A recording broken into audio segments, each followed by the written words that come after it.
네, 안녕하세요. 저는 오늘 작가의 본심 사회를 맡은 네이버 오디오 클립의 임소진입니다. 만나서 반갑습니다.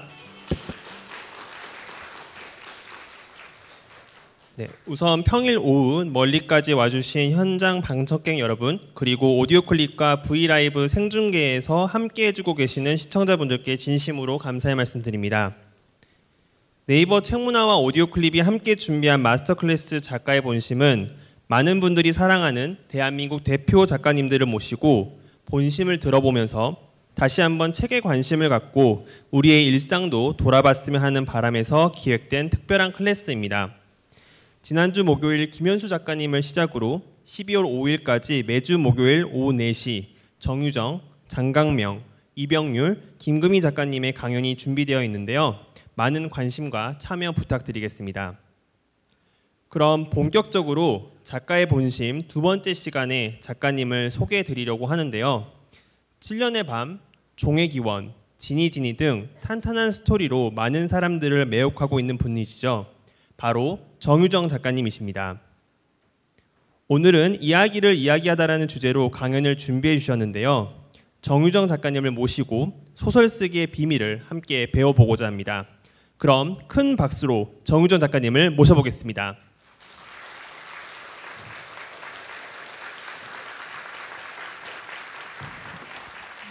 안녕하세요. 반갑습니다. 저는 무서운 그녀가 아닌 다정한 그녀 정유정입니다. 네, 제가 오늘 이 시간에는 제 신작인 지니지니를 통해서 장편 소설 한 편이 어떻게 완성되는지 그 과정에 대해서 들려드릴 생각입니다. 저는 소설은 이야기의 예술이라고 생각을 하는데요. 때문에 이야기란 대체 무엇인지 또 그 의미를 짚어보는 걸로 이 시간을 시작할까 합니다. 극작가 케네스 버크는 이야기를 우리 삶의 도구라고 말했습니다. 삶의 도구라고 말하면 음식이나 옷 이런 것처럼 생존과 관계된 어떤 것처럼 느껴지죠. 근데 이야기는 우리의 생존과 언뜻 생각했을 때 관계가 없어 보이지 않아요? 그래서 약간 과장이 아닐까 그런 생각도 들기도 합니다. 그런데 조나단 가시얼이라는 언어학자는 여기에서 한 발짝을 더 나갑니다. 그는 인간을 이야기의 동물 호모 픽투스라고 명명했습니다. 그 이유로 그 근거로 인간이 이 지구상에서 가장 시끄러운 동물이라는 점을 들었는데요. 생각해 보면 그래요. 우리는 끝도 없이 읽고 쓰고 말하고 듣고 생각하고 이걸 한시도 쉬지 않아요. 저녁에 술집에 한번 가보세요. 상사흉부터 시작해서 남의 뒷담, 그다음에 온갖 소문들 오가죠. 극장에 가면 연극, 영화, 뮤지컬이 날이면 날마다 상영됩니다. 텔레비전을 틀면 거의 모든 채널에서 드라마가 쏟아져 나와요. 그뿐만이 아니죠. 뉴스를 보면은 언론은 기사라는 이름으로 다른 사람의 이야기를 팔아먹고 삽니다. 스포츠계도 마찬가지예요. 우승자를 대상으로 하는 영웅 서사를 만들어 파는 게 스포츠계예요. 그리고 우리들이 대부분 몸담고 있는 종교계 역시 한 번도 우리가 만나보지 못한 어떤 분에 대한 숭배의 서사로 먹고 사는 곳이에요. 이렇게 보면은 인간은 이야기를 떠나서 살 수 없는 동물이다라는 거를 주장을 했습니다. 그런데 유발 하라리는 사피엔스에서 이보다 한 발짝을 더 앞으로 나아갔습니다. 수만 년 전 우리가 사바나 지대를 벗어나지 못했던, 그러니까 사바나 촌놈 시절에 인간은 정말로 중요한 일이라고는 아무것도 하지 않는 아주 하찮은 존재였다고 해요. 근데 불과 수만 년 만에 인간은 이 지구상에 많은 영향력을 끼치는 가장 중요한 포식자로 부상을 했거든요. 그래서 이렇게 부상하고 이렇게 출세하게 된 원인으로 유발 하라리는 인간에게 인간이 장착하고 있는 창작하는 언어, 그러니까 창작하는 언어라 하면 인지혁명이라는 것을 들었습니다. 그래서 저는 그거를 그 책을 읽을 당시에 이 인지혁명이 인간을 이 지구상 최고의 포식자로 출세시켰다는 이 부분을 읽자마자 책을 덮고 그 시절을 상상을 해봤어요. 여러분도 한번 상상을 해보면 좋을 것 같아요. 굉장히 드넓은 사바나 지대의 한 구석에 무화과가 주렁주렁 열려있는 숲이 있어요. 사바나에 무화과가 있는지 없는지 저는 수만 년 전 사바나를 가보지 않아서 모르겠지만 그래도 무화과가 있다고 생각을 하고 우리가 이 무화과 숲에 사는 촌놈 1, 2, 3, 4, 5를 한번 상상을 해보시기 바랍니다. 동굴 속에서 이들은 서로 머릿일을 잡아주면서 아주 사이좋게 아무 일도 하지 않고 그렇게 살아가고 있습니다. 날이면 날마다 얘네들은 무화과를 따먹고 평화롭게 놀면서 살아가는데 어느 날 갑자기 이 숲속에 있는 무화과가 깡그리 사라졌습니다. 그래서 대체 누가 와서 우리 무화과를 다 훔쳐먹은 것이냐라고 생각하고 숲을 이렇게 돌아본 결과 결론을 내립니다. 우리가 다 따먹었다. 자기들이 농사는 짓지 않고 날이면 날마다 아침에 눈을 뜨고 일어나서 그걸 따먹었기 때문에 당연히 그것은 어느 날 깡그리 사라질 수밖에 없는 것이죠. 그래서 처음으로 모험을 할 생각을 합니다. 이 네 사람이 우리가 동서남북으로 흩어져서 무화과 나무가 있는 곳을 찾아가자. 그래서 촌놈 1호는 동쪽으로, 촌놈 2호와 3호는 남쪽과 북쪽으로, 그리고 촌놈 4호는 서쪽으로 갑니다. 무화과 나무를 가장 먼저 발견한 것은 동쪽으로 간 촌놈 1호인데요. 얘는 굉장히 조심성이 많은 성격이에요. 그래서 무화과가 주렁주렁 열린 나무를 바로 이렇게 발견을 하고도 바로 올라가지 않습니다. 올라가서 무화과를 따먹지 않고 가만히 지켜봅니다. 뭔가 이상한 게 있었거든요. 다른 나뭇가지들은 가느다랗고 무화과가 열려서 이렇게 휘어져 있는데 한 나뭇가지만 굉장히 두꺼운 거예요. 게다가 밖에서 바람도 들어오지 않는데 꿈틀꿈틀 움직이기까지 합니다. 그래서 저 나뭇가지는 왜 저럴까라고 생각을 하고 이 나뭇가지를 지켜보고 있는데 어딘가 다람쥐가 한 마리 나타나서 뽀로로 그 가지 위로 올라갑니다. 그 가지 위로 올라갔을 때 아주 여러 가지 일들이 동시에 벌어집니다. 나뭇가지가 입을 쫙 벌리고 다람쥐를 꿀꺽 삼켜버린 거죠. 그러니까는 그 앞에 서 있던 촌놈 1호는 아주 심신이 복잡한 상태에 빠집니다. 몸은 막 이렇게 온몸에 소름이 돋아서 피부는 따끔따끔해지고 식은땀이 나고 심장이 벌렁벌렁 뛰고 막 머리끝은 쭈뼛하게 서고 그랬는데 머릿속에서는 내가 저 나무에 올라갔으면 내가 저 다람쥐의 신세가 됐을 거라는 이 생각이 계속해서 맴도는 거죠. 그래서 도망을 가야겠다라고 생각을 하고 도망을 옵니다. 원래 있던 무화과 나무가 있던 본인들의 보금자리로 도망을 오는 거죠. 도망을 와서 보니까 2호와 3호가 돌아와 있어요. 그래서 이야기를 해줍니다. 어디 갔더니 그 나뭇가지에다가 입을 딱 벌려서 다람쥐를 잡아먹은 나뭇가지에 뱀이라는 이름을 붙여주고 뱀을 만났는데 너희들도 나뭇가지가 이렇게 흔들흔들하거나 그러면 그건 뱀이니까 도망을 가야 한다. 이렇게 되었다라고 얘기를 하니까 촌놈 1호가 그 처음으로 뱀을 맞닥뜨렸을 때 그때 느꼈던 이 심신의 광란 상태가 2호와 3호에게도 일어나는 겁니다. 그러니까 두려움이라는 감정이 허구의 감정인데 이게 세 사람 사이에서 공감이 된 거예요. 공감대가 형성이 된 거예요. 그리고 뱀이라는 듣도 보도 못한 어떤 미지의 생명체에 대해서 두려움을 갖게 됩니다. 이게 처음으로 이야기가 탄생되는 순간이에요. 그런데 서쪽으로 간 촌놈 4호가 돌아오지 않습니다. 그는 일주일이나 지난 후에 돌아왔는데요. 돌아오는 걸 보니까 눈은 퀭하고 살은 쭉 빠져가지고 그래 돌아왔어요. 돌아와서 1, 2, 3호에게 이야기를 들려줍니다. 1호가 말했던 무서운 이야기하고 달리 4호는 굉장히 행복한 이야기를 들려주는데요. 자기가 서쪽 벌판 끝으로 갔다가 그 끝에 아리따운 아가씨들이 살고 있는 마을에 도착을 했다는 겁니다. 그 중에 한 아가씨에게 마음이 이렇게 빼앗겨서 그 앞에서 구애의 춤을 3박 4일 동안 춘 끝에 그 아가씨의 마음을 얻어서 또 사랑의 춤을 둘이서 3박 4일로 추다 보니까 이제서야 돌아오게 됐다고 이제 말을 합니다. 그러니까 1, 2, 3호의 몸에서는 뱀을 만났을 때의 반응과 비슷한 생체 반응이 또 나타나는 거예요. 그래서 머릿속에서는 그레이의 50가지 그림자는 찜쪄먹는 이제 에로 영화가 막 상영이 되는 거죠. 그래서 이 네 사람은 우리는 그 아가씨들이 있는 마을로 가자라고 합의를 합니다. 그래서 길을 떠나죠. 그 서쪽 벌판으로 떠난 1, 2, 3, 4호는 행복하게 잘 살았을까요? 저는 거기에 대해서는 잘 모르겠지만 한 가지는 확실합니다. 아이를 많이 낳았을 겁니다. 아이를 많이 낳지 않았다면 여러분과 저는 이 자리에서 만날 수가 없거든요. 그래서 우리는 그 서쪽 벌판으로 갔던 이야기를 처음 발명한 촌놈들의 후예이고 우리의 유전자에는 이 이야기하는 능력이 새겨져 있습니다. 프로그래밍이 태어날 때부터 돼 있는 거예요. 그렇지 않다면은 우리 이 문학을 지금 문학을 읽지 않는 시대에 와서 문학을 읽는 사람보다 쓰고 싶어하는 사람이 더 많다는 이 시대에 이 시대를 이해하기가 참 힘들어요. 인간은 이야기하고 싶은 이 욕망을 거의 본성에 가까운 거거든요. 그래서 이 이야기를 직업적으로 하는 사람을 우리는 작가라고 부르죠.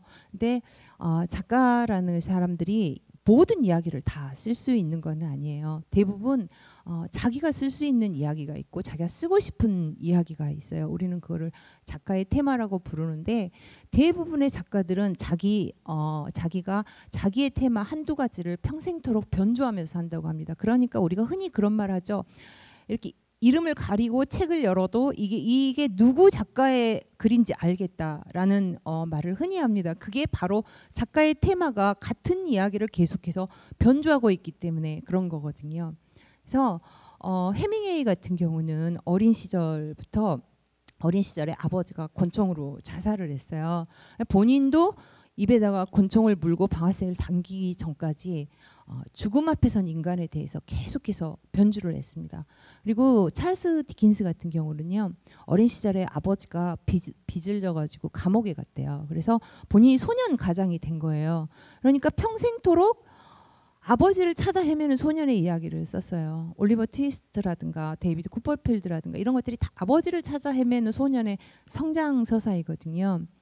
그 정도로 그 작가의 테마라는 것은 본인이 내가 이걸 해야지 해서 정해지는 게 아니고 어느 날 내가 뭐 사랑에 대해서 나는 쓸 거야라고 해서 사랑에 대해서 잘 쓰는 작가가 되는 게 아니라 이거는 본인의 타고난 성격과 그리고 삶에서 얻은 경험 이것들이 합해져 가지고 작가의 테마를 만드는 것 같아요. 저에게도 테마가 있는데 제가 가장 좋아하는 소설 소재는 운명의 폭력성과 맞닥뜨린 인간입니다. 이 운명의 폭력성과 맞닥뜨린 인간이 두 가지 반응을 보일 수가 있어요. 인간의 본성도 두 가지 정도 양면성이 있다고 하죠. 흔히 선한 부분과 악한 부분.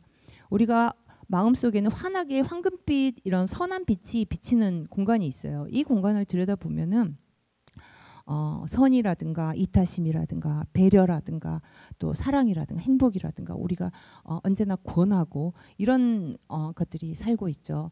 그러나 이 반대편에는 굉장히 어두운 숲이 있습니다. 이 빛 한 줄 들어가지 않아요. 누구도 들여다볼 수 없는 자기만의 어두운 숲이 있는데 이 안을 자기 자신이 들여다보면은 우리 인생에서 굉장히 문제를 일으키는 것들이 살고 있습니다. 뭐 폭력성, 그다음에 증오심, 혐오, 뭐 미움, 분노 이런 것들이 잠자고 있어요. 그 어두운 숲에서 저는 이거를 잠자는 야수라고 부르는데 이게 어느 날 우리의 운명에서 이 휘몰아쳐 들어오는 어떤 일방적인 사건으로 인해서 이 제 안에 있는 어둠 속에 그 야수들이 눈을 뜨게 되는 겁니다. 눈을 뜨게 돼서 밖으로 뛰쳐나왔을 때 어떤 일이 일어나는가 그것을 쓴 소설들이 소위 이제 독자분들이 악의 3부작이라고 부르는 7년의 밤 28 종의 기원입니다. 그리고 또 한쪽에는 그거를 이겨내고 그래도 자기가 자기 인생에서 가장 중요한 것을 지켜낸 사람들의 이야기를 쓴 게 이제 내 인생의 스프링 캠프와 내 심장을 쏴라 그리고 이번 신작 지니입니다.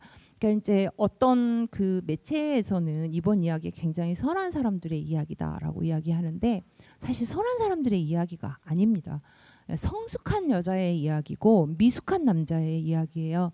그래서 성숙한 여자가 어떤 현명한 선택을 하는 걸 보고 미숙한 남자는 자기 인생이 어떻게 바뀌는 거를 보여준 소설이라고 저는 스스로 자화자찬하듯이 그렇게 소개를 하고 있습니다. 지니 같은 경우는 3년 만에 나온 소설인데요. 처음에 소설 나왔을 때 독자분들이 반응이 굉장히 여러 가지였어요. 아니 정유정이 이런 소설을 어쩌자고 막 이런 반응들이 있었거든요.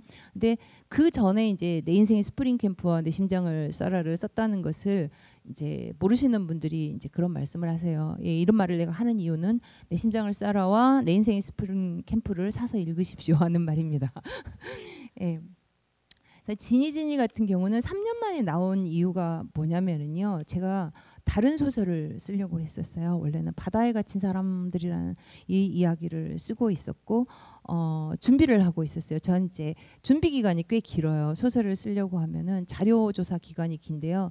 전문가를 찾아가기 전에 이제 책을 이렇게 셀렉트해서 주문을 해서 그걸 공부하는 시간이 몇 달, 뭐 3개월에서 6개월까지도 걸리는데 바다에 갇힌 사람들의 이야기는 SF였어요. 근데 제가 제 소설의 특징이 리얼리티잖아요. 그래서 아주 리얼리티가 넘치는 SF를 쓰겠다는 야망을 가지고 이제 공부를 시작을 했는데 뭐 처음에는 그래도 어떻게든 쫓아갈 수가 있었어요. 뭐 해양학, 지질학, 지구과학, 뭐 날씨, 기후 이런 것들을 공부할 때는 그래도 이렇게 글씨를 보면 아 이게 무슨 말을 하고 있구나까지는 이해가 됐어요. 근데 마지막까지 미루고 안 하던 공부가 양자 물리학이었어요. 정말 괴로웠어요. 그래서 책만 펴면은 아 이거 검은 것은 글씨고 하얀 것은 종이고 대체 어떻게 하면 좋냐. 계속 그러면서도 계속 책을 넘겼습니다. 부득부득 우격다짐으로 할 때가 있잖아요. 그래서 마지막 책이 한 권 남았어요. 이 마지막 책 한 권을 읽고도 내가 이 물리학에 대해서 기본 개념조차 잡지 못한다면 책의 장르를 바꾸던가 이 소설을 포기해야 한다라고 저는 생각했어요. 그러니까 책의 장르를 바꾼다 하면 리얼리티 SF가 아니고 SF 판타지로 바꾸겠다는 거죠. 그래서 책 한 권을 남겨놓고 이제 하룻밤 잠이 들고 내일 아침부터 이거는 이제 마음을 경건하게 하고 이 물리학 책을 이제 대하리라 생각을 했죠. 제가 평상시에 작업을 이제 소설 작업을 시작을 하면은 굉장히 그 규칙적인 생활을 하는데요. 아침에 일찍 일어나는 편입니다. 저 아침형 인간이거든요. 그래서 새벽 3시면 보통 일어납니다. 그래서 새벽 3시에 일어나서 커피 한 잔을 타들고 이제 제 방으로 갑니다. 제 방에 앉아갖고 책상에 앉아가지고 가장 먼저 하는 일이 이렇게 그 이어폰을 꽂아서 음악을 듣는 것이에요. 음악을 들으면은 되게 기분도 좋아지고 그날 이제 그 책을 읽으면서 어떤 상상력, 뮤즈를 불러오는 역할도 하거든요. 그래서 그때 이제 제가 좋아하는 음악들이 주로 이제 그 고딕 메탈, 데스 메탈, 뭐 심포닉 메탈 이런 메탈들이에요. 그래서 이런 메탈 음악을 듣고도 잠이 깨지 않고 각성이 되지 않는다면 그거는 인간의 뇌가 아니에요. 잠이 팍 깨요. 그 음악을 들으면은요. 그래서 그 음악을 들으면서 책을 펼쳤는데 몇 줄을 읽다 보니까 이제 그런 문장이 나오는 거예요. 버트란트 러셀이 철학자예요. 근데 시간의 어느 순간에는 아무것도 존재하지 않는다라는 그런 문장이 나왔는데 이 책이 물리학 책이었기 때문에 어떤 죽음을이라는 이 현상을 설명하기 위해서 이 문장을 인용하진 않았을 거예요. 아마 시간 이렇게 물리학을 설명하기 위해서 이걸 가져왔을 텐데 저는 30몇 년 전에 어머니가 돌아가시던 그 순간이 생각났어요. 어머니가 제가 25살에 돌아가셨는데 한 3년 정도 제가 근무하던 병원에서 이제 투병을 하셨어요. 그래서 항상 좀 몸이 안 좋을 때는 중환자실에 내려왔다가 또 괜찮아지면 병실로 올라갔다가 그러면서 저하고 한 3년간 병원에서 같이 살았거든요. 근데 이제 제가 중환자실 간호사였어요. 어느 날 전화가 온 거예요. 동기한테 엄마 금방 내려가셨는데 다른 때하고는 조금 상황이 다른 것 같다. 그러면서 의식이 완전히 없다고 하시는 거예요. 그 전에는 의식이 이제 혼수 상태에 빠져도 의식이 완전히 없는 게 아니고 엄마하고 부르면 이렇게 손도 꼼지락거리고 이런 상태였는데 그날 엄마가 중환자실 안으로 들어오는 걸 보니까 완전히 다 몸을 놔버리셨어요. 그야말로 심장만 뛰고 있는 상태였어요. 엑스레이를 찍어보니까 폐가 하얘요. 안 보여요. 이렇게 급성 폐렴이 와가지고 숨을 쉴 수 없는 상황에 이제 닥친 거죠. 그러니까는 주치의가 그러더라고요. 이게 이제 어떤 준비를 해야 할 것 같은데 마지막 상황이 오면은 생명 연장술을 하겠느냐라고 묻더라고요. 3년 동안 너무 고생하셨기 때문에 저는 제가 아버지하고 의논도 하지 않겠다고 결정을 했어요. 그래서 동생들하고 아버지를 불러서 이제 중환자실 대기실에 앉혀놓고 저는 간호사하고 그대로 이제 입은 채로 엄마 옆에 앉았어요. 3일 동안 제가 뭘 했는지는 거의 기억이 나지 않아요. 다만 한 가지 생각나는 게 뭐냐면은 계속 엄마를 향해서 물었던 기억이 있어요. 엄마는 대체 어디가 있느냐라고 물었었어요. 대체 엄마의 영혼은 어디가 있길래 내가 이렇게 손을 잡아도 모르고 불러도 모르고 흔들어도 모를까. 그때 그 일이 떠오르면서 그런 생각이 들었어요. 책상 앞에 앉아서. 만약에 내가 죽음 앞에 섰는데 나에게 타자의 삶을 살 기회와 더불어서 사흘이라는 시간이 주어진다면 나는 그 삶을 살 수 있을까? 아니면 그 삶을 훔치지 않고 나는 나로서 죽을까? 어떤 선택을 할까라는 생각을 해봤었어요. 이런 생각이 난다. 이런 생각을 보통은 우리 업계의 용어로 최초의 아이디어라고 말을 하거든요. 이 아이디어가 마음에 들면 이제 소설로 발전을 하는 것인데요. 이 아이디어를 써놓고 보니까 양자 물리학으로 고생하던 바다에 갇힌 사람들의 생각은 저리 이제 날아가 버린 거예요. 나는 이걸 써야겠다. 그래서 공부를 시작한 지 6개월 만에 때려치우고 이제 이걸 쓰기로 했어요. 이걸 쓰기로 하다 보니까 타자의 삶을 살 수 있는 기회가 주어진다. 이거 자체가 장르를 규정하는 거예요. 그러니까 장르라는 것은 내가 이 소설 안에서 어떤 일을 할 수 있고 어떤 일을 할 수 없고 이거를 만들어주는 게 장르이거든요. 근데 이 장르를 어떻게 할까라고 고민할 필요도 없이 타자의 삶으로 들어가려면 당연히 판타지여야 했던 거죠. 그래서 당연히 판타지야 했지만 이 타자는 인간이어서는 좀 곤란했어요. 인간일 때에는 이 소설이 어떤 갈등의 여지가 없어요. 다른 인간의 삶을 빼앗는다는 것은 이거는 도덕적으로 어떠한 여지도 없는 비난받을 수 있는 비난할 수 있고 비난받을 수 있고 자기 자신도 용납되지 않는 그런 거거든요. 그래서 인간이어서는 안 되되 인간과 또 너무 멀어서도 안 되는 거예요. 인간과 너무 멀면은 누가 모기로서 아무리 살고 싶다 해도 모기로서 날아다니면서 하루를 살고 싶겠어요. 길가의 돌멩이로 사람들 발에 채이면서 살고 싶겠어요. 그래서 인간과 가장 가깝되 인간은 아닌 존재가 필요했었어요. 그래서 그 존재를 처음에는 침팬지로 해야겠다.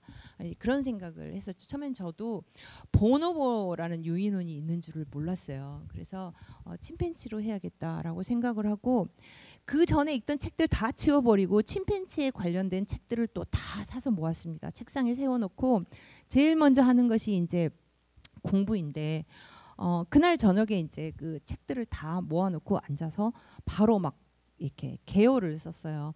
보통 소설에서 개요는 한 달 정도 걸려서 여러 가지 생각을 해보고 공부도 해보고 그러면서 개요를 쓰게 되는데요. 그날은 하루에 다 써버렸어요. 개요를 쓸 때 6가지 질문을 해야 합니다. 개요라는 것은 이 소설을 써가는 어떤 뼈대가 되는 것들인데 여기에 대한 답을 가지고 있어야만 소설의 줄거리를 정할 수가 있어요. 첫 번째는 뭐냐면은 주인공은 어떤 사람인가예요.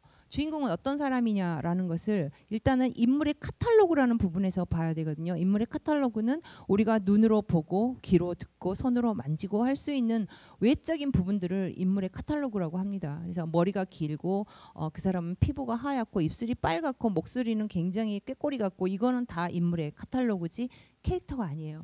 캐릭터는 뭐냐? 그 사람의 어떤 성격인데 어떤 사건을 통해서 드러나는 성격이거든요. 그 사람을 압박했을 때 나오는 행동들이 바로 그 사람의 성격을 보여주는 것인데 그런 행동들을 소설이 가져올 수 있는 그런 행동들을 몇 가지를 정해서 써봐야 합니다. 그게 바로 인물은 어떤 사람이냐에 들어갈 답들이에요. 그다음에 이 인물은 무엇을 욕망하는 거예요. 욕망하는 게 있어야만이 이 소설의 목적지가 생기거든요.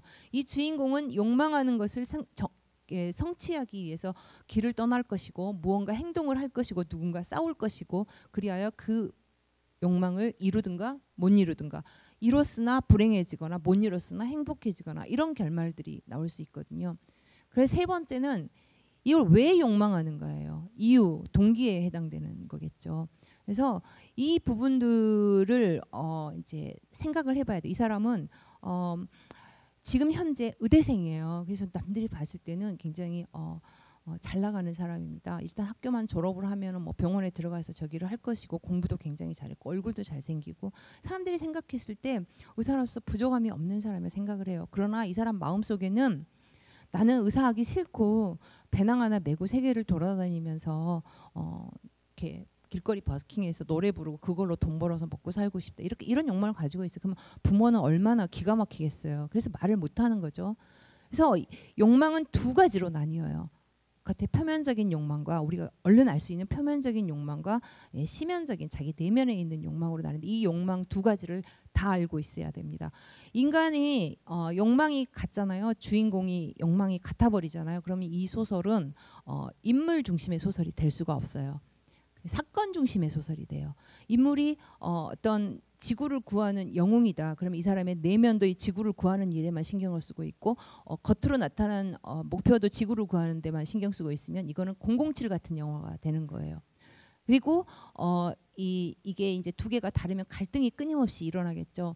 그러면은 이제 이게 그야말로 문학적인 어떤 소설이 되는 겁니다. 이 사람의 변화를 꾸준히 보여주면서 끝까지 가는 거거든요. 소설은 원래 변화에 관한 것이에요. 이 인물이 A부터 D라는 지점에 올 때까지 어떻게 변화했는가, 그래서 어떤 결과를 가져왔는가를 보여주는 게 소설이거든요. 그 다음에 우리가 이제 또 질문을 던져야 할 것이 주인공은 이 욕망을 이루기 위해서 어떤 행동을 하는가예요. 욕망을 이루려면 가만히 앉아서 행동할 수 없죠. 내가 배낭여행 가서 길거리 버스킹에서 돈 벌고 싶으면 부모 몰래라도 집을 나와야 합니다. 배낭 짐 싸서 비행기를 타야 해요. 이게 바로 행동이에요. 그래서 이 부분에 대해서 답이 나와야 되고, 근데 이 주인공의 행동을 가로막는 것은 무엇인가예요? 이건 장애물 내지는 적대자에 대한 거거든요. 장애물이나 적대자가 주인공보다 결코 약해서는 안 됩니다. 주인공보다 강하거나 주인공과 비슷한 힘을 가지고 있거나 그래야만이 이제 이 이야기가 갈등으로서 힘을 가지고 굴러갈 수 있는 거거든요. 그리고 이제 마지막으로 이 욕망이 성취되었을 때 어떤 일이 일어나는가에 대해서 이제 생각을 해봐야 됩니다. 만약에 성취되지 못한다면 이 주인공은 무엇을 이룰 것인가에 대한 답이 나와야 돼요. 이게 나오면 이제 이 소설의 줄거리를 쓸 수가 있습니다. 이 소설의 줄거리를 이제 처음부터 끝까지 주인공이 어떻게 돼서 어떻게 돼서 어떻게 됐다라고 줄거리를 이제 쓰고 나면은 자기가 이제 공부했던 그 자료들을 가지고 초고를 쓰게 되는데요. 지니 같은 경우는 초고하고 전문가 자료 조사가 조금 순서가 바뀌었습니다. 그 전에는 초고를 쓰고 초고를 쓰는 과정에서 전문가를 만나서 다시 또 보충을 하고 이런 상태, 이런 그 과정을 했는데, 이번에 지니 같은 경우는 먼저 전문가를 찾게 됐어요. 그게 이제 어떻게 돼서 그렇게 됐냐면은 그 전에 내내 제가 바다에 갇힌 사람들의 이제 대한 이야기를 쓰겠다고 큰 소리를 빵빵 치면서 제 편집자한테 온갖 전문가를 다 섭외해 달라고 했었거든요. 그래서 뭐 호텔 이렇게 서울 시내 유명 호텔의 뭐 지하 뭐 전기실이라든가 이런데 들러보게 해달라, 뭐 어째달라 그런 이야기를 했었는데, 제가 어느 날 갑자기 유인원에 관한 이야기를 쓰겠다고 유인원과 영혼이 이렇게 일심동체가 되는 이런 소설을 쓰겠다고 나서면서 전문가를 섭외해 주세요 하면 저를 얼마나 실없는 사람으로 보겠어요. 그래서 굉장히 참 마음에 고민이 많았습니다. 그래서 먼저 이제 그 제목과 주인공들 그 이름과 이런 것들을 이제 정하기로 했어요. 저 혼자 나름대로 이제 진도를 나가기로 한 거죠. 제목 같은 경우는 저는 사실 별로 그렇게 신경 써서 짓는 편이 아니에요. 제목을 가지고 의미 파악하시는 독자분들 굉장히 많이 계세요. 미안합니다, 사실. 그런 리뷰를 보면은 예를 들자면 7년의 밤 같은 경우는 원래 제가 지은 제목이 해피 버스데이였어요. 그랬는데 출판사에서 해피 버스데이하고는 너무 안 맞다. 그래서 출판 편집자 회의를 거쳐서 7년의 밤이라는 제목이 나왔습니다. 또 반대로 내 심장을 써라 같은 경우는 제가 지은 제목인데요. 이게 세계문학상 수상작이에요. 세계문학상 수상작인데 그날 저녁에 당선 통보를 하면서 문화부장님이 저한테 그러시는 거예요. 심사위원들이 이 제목이 세다고 한다. 누가 들으면 이게 성장 소설이 아니고 총잡이들 이야기처럼 들리니까 이 이야기를 좀 제목을 좀 부드럽게 바꿔달라. 내일 인터뷰하러 올라올 때 제목을 생각해서 올라와라. 광주에다 전화를 하신 거예요. 다음날 올라갈 때까지 지금 내가 상 받았는데 제목 정하고 있게 생겼습니까? 아무 생각도 안 나죠. 그래서 기차를 타고 올라갈 때까지도 아무 생각을 하지 않았습니다. 하지 않고 앉았는데 제목 정했느냐고 먼저 물어보시더라고요. 그래서 잠깐만요. 그리고 이제 제 소설을 자주 모니터링 해주는 후배한테 전화를 했어요. 이 소설이 너무 내 심장을 쏴라 제목이 너무 세다고 하는데 좀 부드럽고 순한 그런 다른 제목 없을까라고 물었습니다. 그랬더니 제 후배가 정말 1초도 망설이지 않고 대답을 하더라고요. 그럼 내 간을 쏴라는 어떠냐. 그래서 제가 물어봤습니다. 내 간을 쏴라는 어떠세요? 그랬더니 그 문화부장님이 술꾼이에요. 그래서 술꾼에게 간은 너무나 중요한 것이기 때문에 차라리 그냥 심장을 쏘는 게 낫겠다. 그래서 내 심장을 쏴라 같은 경우는 제가 원하는 대로 제목을 지었습니다. 그리고 주인공 이름 같은 경우도 제가 이제 칠난의 밤에서 세령이, 그다음에 오영재 이런 이 두 사람 이름 빼고는 이름도 굉장히 신경 안 쓰고 짓습니다. 그래서 제가 가장 좋아하는 것은 제가 해태 타이거스가 아니라 기아 타이거즈 팬이거든요. 그래서 기아 타이거즈 선수들 이름 가져다가 뒤에 한 글자만 바꿔가지고 이름을 만들어요. 근데 이번에는 제가 제 편집자 이름을 가져왔습니다. 그래서 뒤에 이제 제 편집자 이름을 살짝 바꿔가지고 가져왔어요. 기자들이 물어보더라고요. 기자들하고 이제 인터뷰를 하는데 편집자 이름하고 같던데 편집자 이름 가져온 거냐. 근데 제가 혹시 저작권 문제에 걸릴까봐 절대 아니다. 이거는 하이디의 지니에서 가져온 거다라고 이제 대답을 했었는데요. 이렇게 제목과 이제 주인공 이름, 그 다음에 줄거리, 개요까지 다 쓰고 났을 때에 어떤 일이 생겨서 서울에 올 일이 생겼어요. 서울에 올 일이 이제 기회가 생겼어요. 그래서 편집자를 만났습니다. 편집자를 만나가지고 이제 간을 보기 시작한 거예요. 계속 이제 뭐 이렇게 이야기를 했어요. 막 이런 침팬지 이야기, 뭔 이야기 이제 막 이야기를 하니까 가만히 이렇게 보고 있다가 유인원 이야기 쓰실 거예요. 저한테 그러더라고요.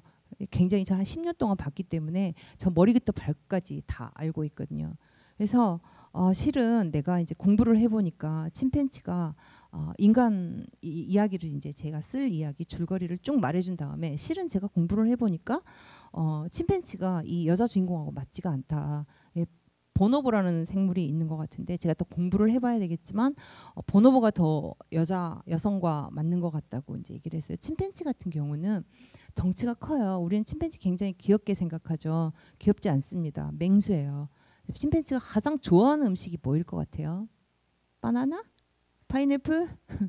고기입니다. 육식해요. 침팬지는. 그래서 닭고기를 가장 좋아한다 그래요. 침팬지는 키가 170 정도 돼요. 그러니까 웬만한 남자 키예요. 딱 서면은 엄청 무섭대요.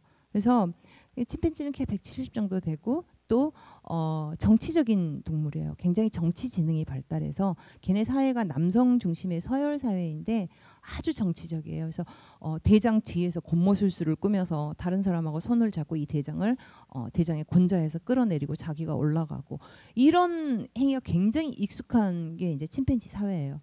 이거는 주인공 지니하고 거의 맞지 않는 성격이거든요. 근데 반대로 보노보는 굉장히 그 여성 중심이라는 게 서열 사회가 일단 아니고 연대 사회예요. 그래서 서로 어떤 서열이 없고 서로 생각해주고 굉장히 평화주의자고 아빠가 누군지 몰라요. 아빠가 누군지 모르고 자식을 낳으면 그냥 그게 내 자식이지 남편의 자식이 아니에요. 남자의 자식이 아니에요. 그리고 굉장히 사회적으로 그 소통하는 도구가 이제 성이에요. 얘네들은. 그러니까 우리는 인간의 시각으로 생각하면 굉장히 음란한 동물이라고 생각할 수 있는데요. 이게 음란한 게 아니고 얘네들은 이게 사회적 소통, 우리들이 흔히 하는 스킨십 같은 그런 거예요. 그리고 아주 작아요.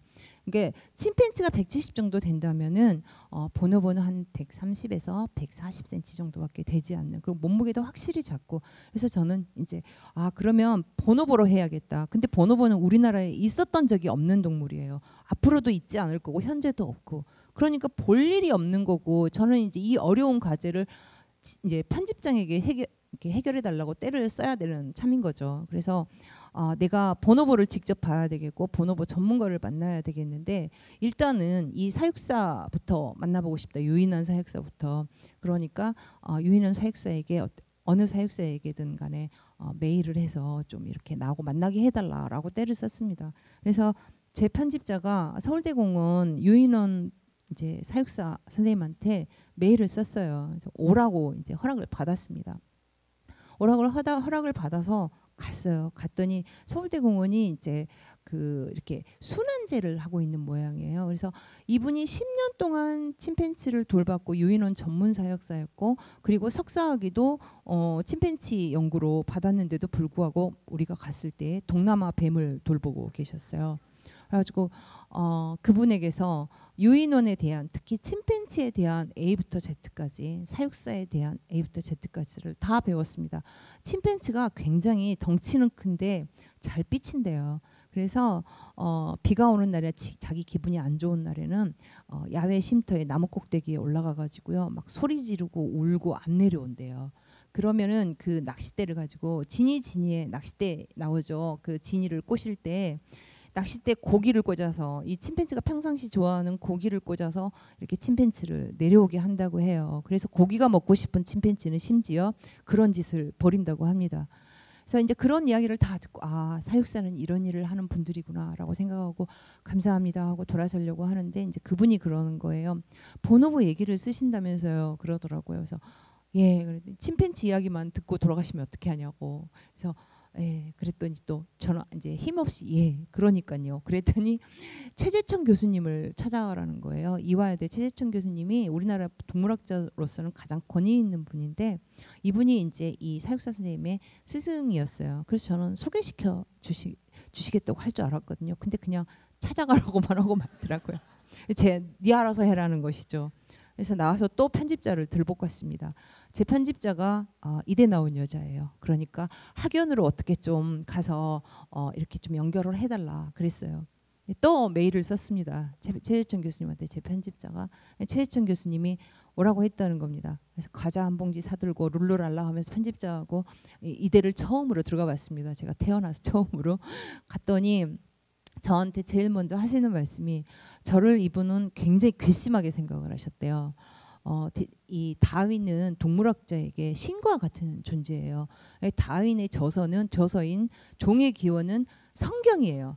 근데 지금 이 여자 소설가가 우리 성경의 제목을 가져다가 감히 소설로 썼다. 이 누구냐? 굉장히 괘씸하게 생각을 하셨다는 거예요. 그러면서 이번에는 무슨 이야기를 쓰고 싶어서 나를 만나고 싶어 했냐. 그래서 제가 판타지를 쓰겠다고 하면 거의 쫓겨날 것 같더라고요. 그래서 굉장히 비장하고 진지한 어떤 동물 그 보호 관련 소설을 쓰는 것처럼 줄거리를 막 말씀을 드렸어요. 그랬더니 이제 그러면 내가 이 주선을 해줄 수 있겠다. 일단은 가장 먼저 할 일은 국립생태원에 있는 우리나라 유일한 보노보 박사를 찾아가라고 하더라고요. 류홍진 박사님이라고 우리나라의 최초의 보노보 박사이자 유일한 분이에요. 우리나라에 보노보가 없기 때문에 콩고에 있는 완박 캠프에 가서 이제 보노보 연구를 하고 그걸로 박사 학위를 받으셨어요. 보노보 노안에 관한 연구로 박사 학위를 받아가지고 국립생태원에 계신데요. 그래서 국립생태원을 찾아갔습니다. 추운 겨울에 찾아갔더니 이분도 역시 아니나 다를까 우리 보노보 없잖아요. 뱁새인지 딱새인지를 돌보고 계시더라고요. 그래가지고 이날 만났을 때 저에게 보노보에 대해서 또 A부터 Z까지 이분이 아주 디테일하게 알려주셨습니다. 그래서 또 본인이 완박 캠프에서 그 자기가 연구하던 그 보노보들을 담은 동영상이 수백 편이 있었는데요. 그걸 저하고 같이 공유를 해주셨어요. 비밀번호를 가르쳐 주셨어요. 그래서 보노보가 걸어갈 때는 발 모양을 어떻게 하는지, 뭐 친구하고 악수를 나눌 때는 어떻게 하는지, 보노보 엄마가 아이를 비행기 태우고 놀 때는 어떤 식으로 데리고 노는지 이런 것들을 그 동영상을 보고 이제 다 제가 배운 거죠. 그렇게 이제 나 이제 자료조사 다 했나 보다. 보노보 박사 될 것 같아. 이러고 하고 있는데 최혜정 교수님의 호출이 또 있었습니다. 일본의 보노보 생추어리라는 곳이 있어요. 구마모토에. 그래서 교토 영장류센터에는 침팬치가 있고 구마모토에는 보노보 생추어리가 있는데 이게 두 군데를 다 가봐야 한다라고 말씀하시더라고요. 근데 일본에 가면 저는 일본말도 못하고 영어도 잘 못하고 그러는데 참 깝깝하더라고요. 그래서 그렇다고 이렇게 말씀을 드렸더니 이제 동행하실 분을 한번 붙여주셨어요. 그분이 김애나 박사님이라고 침팬치가 사회적 털고르기를 할 때 상대에게 접근하는 방식이라는 논문으로 침팬치 박사학위를 따신 분이에요. 여자분이신데 굉장히 멋있습니다. 키가 저보다 더 크세요. 키가. 그래가지고 작곡도 하세요. 여러분들이 여기 끝나고 집에 가셔가지고 인터넷에 침팬치송이라고 치면 그분이 직접 작곡 작사하신 노래를 들어보실 수 있습니다. 그래서 이분이 저희를 이제 데리고 저와 편집자를 데리고 교토 영장류 센터에 이제 가기로 했어요. 그 다음에 이제 구마모토에 가기로 하고 그래서 세 사람이 이제 출발을 했죠. 출발을 하면서 이분이 원래가 사육사였고 사육사에서 동물학에 관심을 가져서 동물학자가 된 분이었어요. 그래서 이 이야기를 제가 주인공으로 고스란히 가져다 써도 되겠습니까? 라고 말을 했더니 그때만 해도 뭐 설마 그러겠어 라고 생각하고 그러시죠 그러더라고요. 근데 이번에 책 나오고 나니까 저한테 한 말씀 하시더라고요. 아, 진짜로 가져다 쓸 줄은 몰랐다고. 그래서 이분하고 이제 교토영장류센터를 갔는데 이 일본은 굉장히 기초과학을 좀 중시하는 나라예요. 그래서 우리나라도 물론 영장류 센터가 있죠. 우리나라도 영장류 센터가 있는데 우리나라는 신약 실험하고 화장품 실험도 하고 이래요. 근데 일본은 그냥 침팬지 자체를 연구해요. 침팬지의 뭐 머리라든가 몸이라든가 이런 모든 것 자체를 연구를 하는데 저희가 갔을 때 이 사람들이 침팬지를 얼마나 애지중지하는지 그걸 알 수 있었던 게 침팬지들 우리였어요. 걔 거의 빌딩이에요. 5층 빌딩. 이게 초록색 그 철근으로 지어졌는데요. 5층 빌딩을 지어놨어요. 그 안에서 침팬지 몇 마리가 사는 겁니다. 자기들이 돌아다니면서 정글처럼. 근데 그러다가 이제 연구하는 연구자가 지하실에 연구실이 있는데요. 이렇게 통로가 연결돼 있어요. 부르면 자기가 오고 싶으면 그 통로를 타고 와서 실험을 하고 오기 싫으면 안 오는 거예요. 그래서 굉장히 자율에 맡겨요. 저희가 갔을 때 지하에 그 실험실이 있는데 처음에 들어갔을 때 이렇게 우주복 같은 걸 입혀요. 우주복 같은 걸 입히는데 저는 침팬지들한테서 제가 이렇게 무슨 균을 옮아서 병에 걸릴까 봐 그걸 입으라고 하는 줄 알았는데 아니에요. 거꾸로예요. 제가 뭐라도 옮겨줄까 봐 그걸 마스크 쓰고 뭘 다 하게 만드는 거예요. 근데 제가 그 실험실에 그걸 다 입고 들어갔을 때 깨달은 게 뭐냐면 침팬지가 어마무시하게 영리한 동물이라는 거예요. 이렇게 다 가리고 들어갔는데 낯선 자를 알아봐요. 그리고 그 저희랑 같이 갔던 김혜나 박사님은 그 교토영장류센터에서 침팬지를 연구하셨기 때문에 이 침팬지들하고 굉장히 친해요. 그러니까 낯선 자는 저와 편집자 딱 두 사람이죠. 들어가니까 낯선 자를 딱 알아보는데 낯선 자를 알아보는 순간에 침팬지들이 하는 행동이 과시 행동이에요. 이거는 고릴라나 뭐 오랑우탄도 하거든요. 그래서 막 가슴 치고 벽 발로 차고 소리 지르고 막 날뛰는 그런 행동을 해요. 위협하고 와서 저희 이렇게 서 있잖아요. 벽을 쾅쾅 쳐요. 그럼 강화 유리로 된 실험실이 가운데 저는 유리창 깨지는 줄 알았어요. 너무 무서웠어요. 그래서 눈을 이렇게 돌리고 딴 데를 보면서 눈을 안 마주치니까 조금 있으니까 진정이 되더라고요. 그래서 앉아서 실험을 하는데요. 실험이 어떤 거냐면 컴퓨터 노트북을 이렇게 켜놓고 연구자들이 만든 프로그램을 흘러가게 해요. 그러면은 침팬지들이 그 문제에 답을 맞추는 거예요. 손으로 이렇게 클릭을 해서. 근데 얘네들이 얼마나 이렇게 영리하기도 하지만 자존심이 또 얼마나 세냐면요. 자기가 틀린 거를 누군가 눈치챘다. 그럼 또 난리가 나요. 근데 저희는 모르고 그걸 몰랐어요. 주의를 안 줘서. 그래서 틀려가지고 삑 소리가 나는 거예요. 그러니까 맞히면은 이쪽에다 손을 내면 바나나, 뭐 사과, 오렌지 이런 게 똑똑 떨어져요. 이제 그 상으로. 근데 틀리면 삑 하고 이제 부저가 울리거든요. 그러면 재빨리 자기가 틀렸다는 것을 알아차린 사람이 있는지 곁눈질로 싹 스캔을 해요. 근데 저희는 처음에 모르고 저하고 편집자는 그걸 보고 막 웃었어요. 또 난리가 났습니다. 그렇지 않아도 저 낯선 것들 지금 마음에 안 드는데 내 실수를 보고 웃는다, 조롱한다 이렇게 생각을 해서 정말 또 한 10분 동안 걔를 진정을 못 시켜가지고 그래서 그 다음부터는 계속 삑소리가 나도 우리는 절대 눈을 돌리지 않았습니다. 뒤돌아서 앉아가지고 이 곁눈질로만 이렇게 봤어요. 그러면서 이제 거기서 이제 며칠을 지내면서 거기 연구자들하고 이제 침팬지 또 사육사 과학자의 태도 또 동물을 대하는 인간의 어떤 그 적절한 태도 이런 것들을 굉장히 많이 배웠어요. 그리고 나서 이제 드디어 구마모토로 가게 됐는데요. 구마모토는 멀어서 비행기를 타고 가야 돼요. 제가 구마모토는 그 아주 그 작은 이렇게 바닷가 어촌 마을인데요. 지니지니에서 나오는 구마모토 보노보 생추어리가 지니지니에 나오는 영장류 센터의 모델이에요. 산꼭대기에 있어요. 앞에는 넓은 바다가 펼쳐지고 아주 작은 어촌이고 그리고 산꼭대기에 이 영장류 센터가 있는 곳이에요. 보노보는 갔더니 침팬지와 완전히 다른 그런 거를 보여주더라고요. 일단 체구가 작아요. 작고 되게 예쁘게 생겼어요. 되게 예쁘게 생기고 얘네들은 여자일 경우에 사람하고 외모가 좀 비슷한 구석이 많아요. 침팬지보다 일단 보노보는 비율이 좋습니다. 몸매 비율이. 다리가 길어요. 다리가 길고 앞에 5대5 가르마를 정확히 타서 이 단발머리를 하고 있습니다. 입술도 침팬지는 싹 까맣거든요. 근데 이 보노보는 빨갛습니다. 빨갛고 눈도 이 침팬지는 까맣지만 보노보는 갈색 동공을 가지고 있어요. 그래서 그리고 과시 행동을 하지 않아요. 낯선 자를 보면 과시 행동을 하는 대신에 와서 이렇게 눈을 들여다봅니다. 너 누구야? 라고 묻는 것처럼.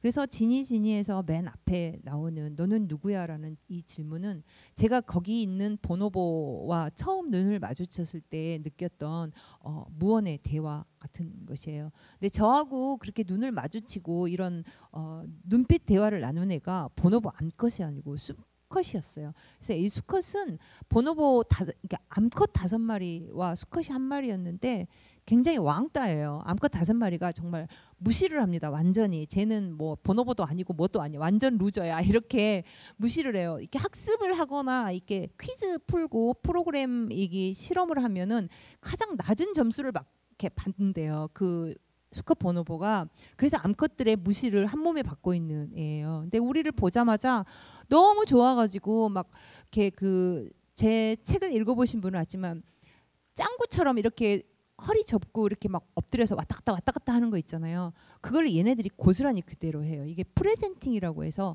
당신 마음대로 나를 당신 마음대로 하세요라는 뜻이거든요. 그래서 이 보노보들이 너무나 아무튼간에 친밀도라든가 사회성이라든가 이런 것에 있어서 여성에 훨씬 가까운 그런 것들을 이제 거기서 실험을 하면서 느끼게 된 거죠. 그래서 나는 이제 보노보에 대해서도 A부터 Z까지 이제 모든 걸 다 마스터했어. 이제 제대로 봤다. 그걸 갈라 그러는데 이제 갈라고 이제 거기 계시는 이제 카노 교수님이라고 주임 교수님 계세요. 그동안 감사했습니다. 너무나 고맙습니다 하고 인사를 했더니 저 그런데 말이죠. 이 보노보의 생츄어리에 있는 애들은 콩고 밀림에서 태어난 애들이 아니에요. 콩고 밀림에서 잡아온 애들을 새끼를 낳아가지고 그야말로 동물원에서 태어나서 동물원에서 자란 아이들인 거예요. 그러니까 야생성이 없는 아이들인 거예요. 야생성이 없어서 머리도 탈모가 좀 있고 몸도 좀 이렇게 군살이 많고 원래 보노보의 외모를 가지고 있지 않다는 거예요. 그래서 원래 보노보의 외모를 보려면 베를린 동물원을 가야 한답니다. 그래서 원래 보노보를 봐야 하지 않겠느냐고 근데 참 깝깝하더라고요. 그래서 베를린 동물원 갔습니다. 베를린 동물원 갔는데 베를린 동물원 가서 제가 본 것은 정말로 야생 보노보는 작고 너무나 사랑스러운 외모를 가지고 있다는 것이죠. 털이 이정재가 나오는 관상 영화 보신 분 계세요? 이정재 등장하는 장면 어때요? 개털 조끼 반딱반딱 윤나는 거 있고 딱 재고 등장하죠. 걔네들이 정말 그렇게 생겼어요. 온몸에 털이 윤기가 자르르 흐르고 얼굴은 너무나 작고 막 다리도 길고 이렇게 그 깜깜한 그늘 속에서 보자면 뒷모습만 보면은요 정확히 안 보일 때 디테일한 부분이 안 보이면 마치 한 6살 7살 소녀의 뒷모습처럼 보여요. 근데 거기서 제가 다른 데서 깨달을 수 없었던 거 하나를 깨달은 게 있는데 그게 뭐냐면은 침팬지나 인간이나 오랑우탄이나 다들 손과 발의 분화가 이루어졌어요. 그래서 손이 하는 일 따로 있고 발이 하는 일 따로 있습니다. 그래서 발이 하는 일을 손이 하기 힘들고 손이 하는 일을 발이 하기 힘들어요. 고도의 훈련을 거쳐야 하거든요. 근데 보노보 같은 경우는 두 개의 분화가 이루어지지 않았어요. 그래서 손이 하는 일을 발이 다 합니다. 그래서 사육사가 와서 이렇게 꼭대기에 그물을 다 쳐놨는데 꼭대기에서 이렇게 이제 바구니로 음식을 이렇게 떨쳐주거든요. 다 이렇게 쏟아 부어요. 그러면 얘네들이 이제 하늘에서 그야말로 눈이 내리는 게 아니라 음식이 쏟아지는 거거든요. 그러면은 얘네들이 먹고 싶은 것을 이제 집어가지고 먹는 건데 얘네들이 날씬하고 야생성을 보존하고 있는 이유가 있어요. 그러니까 동물에서 주는 식사를 우리나라 동물에서 흔히 볼 수 있는 과일이라든가 달달한 이런 것들을 주지 않고 야생에서나 볼 수 있는 그런 것들을 많이 주더라고요. 그래서 야생 대파 이렇게 큰 거하고 사과 이거를 이제 섞어가지고 사과가 1개다 그러면 야생 대파는 한 3-4개 이렇게 섞어서 이제 위에서 쏟아 부어줘요. 그런데 보노보들이 이 먹이를 어떻게 차지를 하냐면요. 사과가 더 맛있다는 것은 이 보노보들이 더 잘 알고 있지 않겠어요. 그러니까는 맨 처음에 딱 그걸 쏟아 부어주면 일단 사과를 손으로 다 잡아요. 그리고 발로는 대파를 다 집어요. 발가락 사이사이에 대파를 다 끼워요. 남이 못 가져가게. 대파는 나중에 먹을 거 발가락. 그다음에 사과는 지금 집어 먹을 거 사과. 그래서 이제 베를린까지 갔다 오고 보니까 이제는 드디어 이제 소설을 쓸 수 있게 된 거죠. 소설 초고 같은 경우는 저는 보통 3개월 안에 씁니다. 3개월 안에 쓰는데 이게 무슨 말이 되거나 문장이 멋지거나 그런 초고가 아니에요. 말이 되든가 말든가 문장이 초등학교 1학년 수준이든가 말든가 그냥 막 달리는 식으로 소설을 씁니다. 초고를요. 근데 컴퓨터로 쓰지 않고요. 노트에다 써요. 노트에다가 손글씨로 쓰는데 이렇게 앞부분만 씁니다. 이렇게 뒷부분은 비워놓고 앞부분만 해서 노트 한 권에다가 이제 초고를 써요. 일단 그거를 봤을 때 컴퓨터로 치면은 이 문장이라든가 이야기가 말이 안 되는 게 너무 잘 보이거든요. 근데 노트에다 쓰면 손은 비록 아프지만 장점이 하나 있어요. 얼른 눈에 안 들어오기 때문에 내가 잘 못 써도 잘 못 쓴 거를 잘 몰라요. 그래서 의기소침해지지가 않아요. 그래서 이제 초고를 막 달려서 써요. 보통 3개월 안에 이제 이게 이루어지는데 저는 이야기에도 유효 기간이라는 게 있어서 이 시간을 넘겨버리면 이 이야기에 대해서 욕망이 사라지는 그런 경험을 한 적이 있어요. 그래서 소설을 끝까지 쓸 수 없는 상황이 와요. 그래서 어떤 소설이든 간에 3개월 길어봐야 5개월 안에 다 써서 이제 그 다음에 이제 이게 잘 못 써도 상관이 없는 게 어차피 이거는 90%가 버릴 원고거든요. 10%만 남겨요. 시작과 결말이 있어야만 이야기가 목적지가 있기 때문에 결말을 움직이지 않아요. 그래서 이 시작과 결말 10% 빼고 나머지는 다 바꾸거든요. 이게 바꾸기 때문에 어차피 뭐 정성 들여 쓸 필요가 없어요. 일단 이야기가 앞으로 나가면 되거든요. 그래서 이렇게 초고를 쓰고 나면은 노트를 뒤에를 안 쓴다 그랬잖아요. 노트를 장면별로 다 자릅니다. 다 잘라서 번호를 매겨요. 이게 바로 플롯이에요. 플롯이라는 것은 우리가 생각할 때 줄거리라고 생각하기 쉬워요. 근데 줄거리가 아닙니다. 이 사건을 어디에 배치할 것인가, 이 사건을 뺄 것인가, 이 사건을 넣을 것인가, 이걸 정하는 게 플롯이에요. 그래서 번호를 붙여놓은 장면들을 넣고 한 달 이상을 가지고 놀아요. 이걸 앞으로 넣었다, 뒤로 넣었다, 뺐다, 넣었다 하면서. 그래서 이거를 만들어 놓은 이제 순서대로 만들어 놓고 나면은 그 다음에는 그림을 그려야 해요.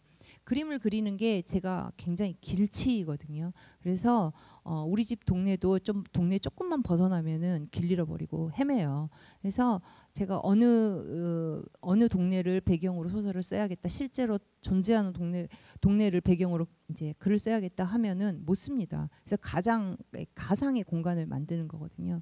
그래서 이제 스케치북에다가 공간을 그리고 나면 이제 진짜 그야말로 이제 쓸 준비가 된 겁니다. 진짜 쓸 준비가. 그래서 이때부터 글 쓸 준비를 시작을 해요. 그래서 이제 컴퓨터 앞에 앉아서 내가 썼던 그 장면들을 순서대로 다 컴퓨터에 옮겨 적은 다음에 거기에 새로운 옷을 입히는 거예요. 이 소설을 썼을 때, 그 초고를 썼을 때 가장 먼저 떠오른 이야기는요, 되게 자기 생각이 아니에요. 이게 영감처럼 느껴질 수도 있는데요, 영감이 아니거든요. 이거는 어딘가에서 봤거나 읽었거나 들었거나 할 가능성이 굉장히 커요. 우리 뇌가 이렇게 기억을 저장하는 방식이 그렇거든요. 그래서 이 부분을 싹 벗겨내고 다시 써야 해요. 그러지 않으면은 표절 작가가 되기 쉬워요. 그래서 이 표절했다는 이 오해를 벗어나는 가장 좋은 방법은 수십 번 고치는 수밖에 없어요. 이 상황을 같은 어떤 뼈대만 놔두고 그 살을 수십 번 고쳐야 됩니다. 이 기간이 1년이 이제 보통 걸려요. 1년 정도 걸리고 나면은 어느 순간에 이제 퇴고를 해야 하는 상황이 다가오는데요. 이 퇴고할 시기를 어떻게 아느냐? 원고만 보면은 멀미가 나요. 그래서 나는 더 이상 이제 쓸 수 없겠다, 더 이상 고칠 수 없겠다 하는 시점이 딱 옵니다.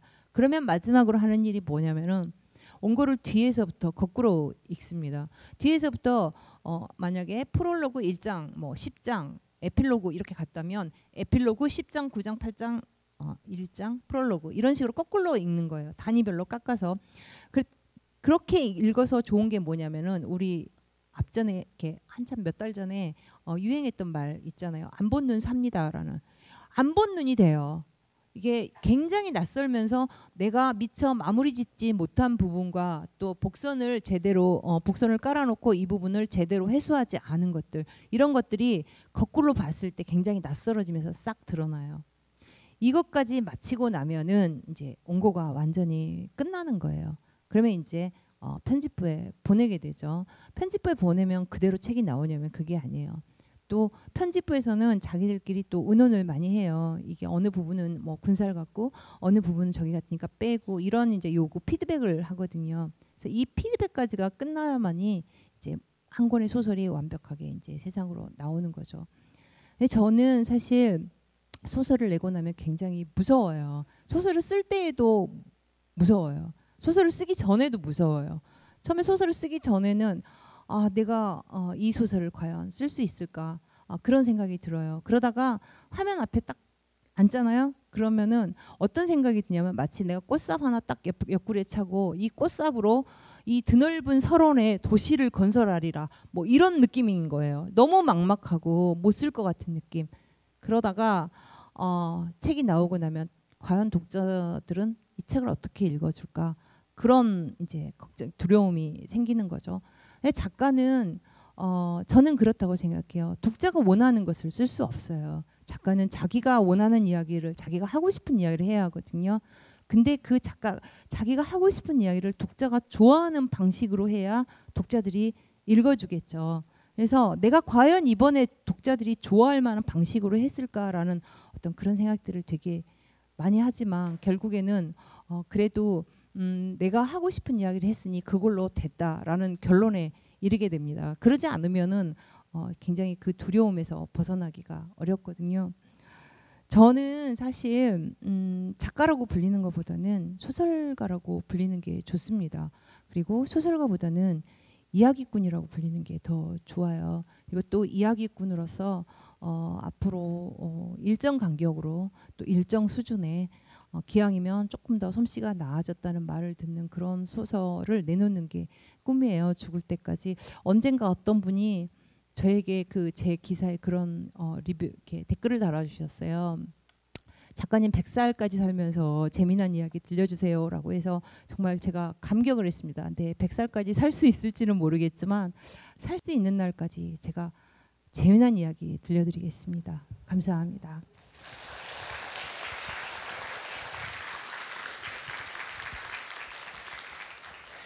네, 정유정 작가님 소설의 비밀은 다름 아닌 치열한 취재와 노력이었다는 걸 깨닫게 되는 시간이었던 것 같습니다. 다시 한번 멋진 강연을 해주신 정유정 작가님께 큰 박수 부탁드리겠습니다. 네, 저희 강연은 지금 브이라이브랑 오디오 클립 앱을 통해서도 라이브로 진행이 되고 있는데요. 지금 현장에서 많은 분들이 집중해 주셨던 것처럼 지금 강연에서도 많은 분들이 댓글 남겨주셨는데 좀 대표적인 댓글들 몇 개 좀 읽어드리도록 하겠습니다. 네, 현YJ님께서는 이래야 되는데 정유정 작가님 이야기에 너무 푹 빠져서 집중을 못하겠네요. 유유 목소리 메시지 모든 게 완벽하십니다 라고 남겨주셨고요. 초초님은 글에 대한 열정 너무 멋있으세요. 한마디 한마디가 다 주옥이네요. 유유 남겨주셨고요. 다 우시는지. 네, 오디오 클립 앱에서도 지금 오디오 라이브로도 진행이 되고 있는데요. 카이샤르님께서는 다시 듣기도 기다려집니다. 여러 번 듣고 싶은 귀한 이야기들 감사합니다 라고 남겨주셨고요. 수님은 내 간을 쏴라 너무 웃겨요. 크크크크크 남겨주셨습니다. 네, 많은 분들이 재미있게 1시간 동안 강연을 들어주신 것 같은데요. 그럼 저희는 지금 이제 강연을 마치고 Q&A에서 작가님께 궁금했던 질문들 드려보고 귀중한 답변 한번 들어보도록 하겠습니다.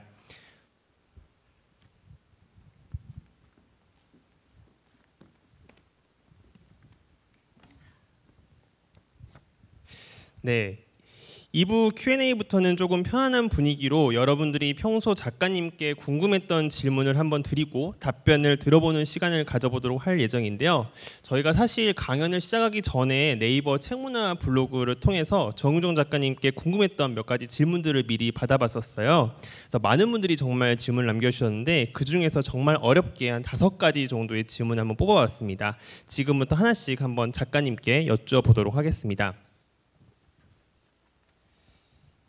네, 첫 번째 질문은 이윤주님이 말씀 주셨는데요. 혹시 여기 오셨나요, 이윤주님? 네, 제가 보이진 않는데 손을 만약에 오셨으면 손 번쩍 한번 들어. 네. 넘어가겠습니다. 네, 이윤주님께서 남겨준 질문입니다. 네, 작가님 이전에 종회기원 집필하시기 전에는 지독한 악인을 그려보고 싶다고 하셨었는데요. 악인도 선인도 지금 그려내보신 지금 또 그려내고 싶은 캐릭터의 성향이 있으신가요? 라는 질문 남겨주셨습니다. 네, 저는 소설 캐릭터를 내가 그려내고 싶은 캐릭터를 쓰는 게 아니고요. 소설 줄거리에 맞는 캐릭터를 가져오는 편이에요. 근데 호불호는 있습니다. 제가 좋아하는 캐릭터는요, 찌질한 남자예요. 그래서 내 심장을 쌀아의 이수명이나 이번 지니지니의 김민주 같은 스타일이 딱 제 이상형이에요. 그래서 그런 캐릭터 좋아해서 제 소설에 자주 등장합니다. 네. 네, 저도 너무 지니지니 보면서 김민주라는 캐릭터에 굉장히 매력을 느꼈었는데 네, 작가님께서의 이상형이셨었네요. 네, 알겠습니다. 그럼 다음 질문, 두 번째 질문을 한번 넘어가 보도록 하겠습니다. 네, 공주연님께서 남겨주신 질문인데요. 공주연님 혹시 오셨을까요? 네. 작가님의 책을 읽으면서 인간의 깊은 내면에 대해 다시 고찰하는 계기가 되었습니다. 작가님께서는 우리가 스스로의 깊은 내면에 자리 잡고 있는 어둠에 대해서 생각해 봐야 한다고 생각하시나요? 만약 그렇다면 그 이유는 무엇일까요? 라는 질문 남겨주셨습니다. 네, 당연히 어둠에 대해서 생각해 봐야 합니다. 자기 자신을 위해서 그래요. 인간에게 이야기가 생존의 도구인 이유는 이 이야기를 전해 들음으로 인해서 미래에 닥쳐올 어떤 운명적인 위기에 대처하고 지침을 만들기 위한 것이거든요. 당연히 악인의 심리, 악이 어떻게 해서 우리 안에서 발현되는가 이걸 알려면은 이걸 외면하면은 알지 못해요. 이해를 못해요. 말하자면. 근데 이거를 알게 되면은 그러한 순간이 와도 본인이 그런 데에서 이렇게 나락으로 빠지는 것을 막아주는 효과도 있고요.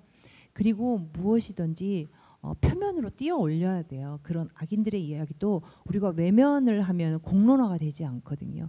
페미니즘도 처음에는 그냥 이렇게 친구들 사이에서 동료들 사이에서 이야기 됐을 때는 공론화 되지 않았기 때문에 변화가 힘들었어요. 그러나 그것이 표면으로 뛰어올라 불편한 이야기지만 표면으로 뛰어올리고 공론화가 되면서 사회가 변하고 사람들의 인식이 변하거든요. 저 자신도 깜짝깜짝 놀랄 때가 많아요.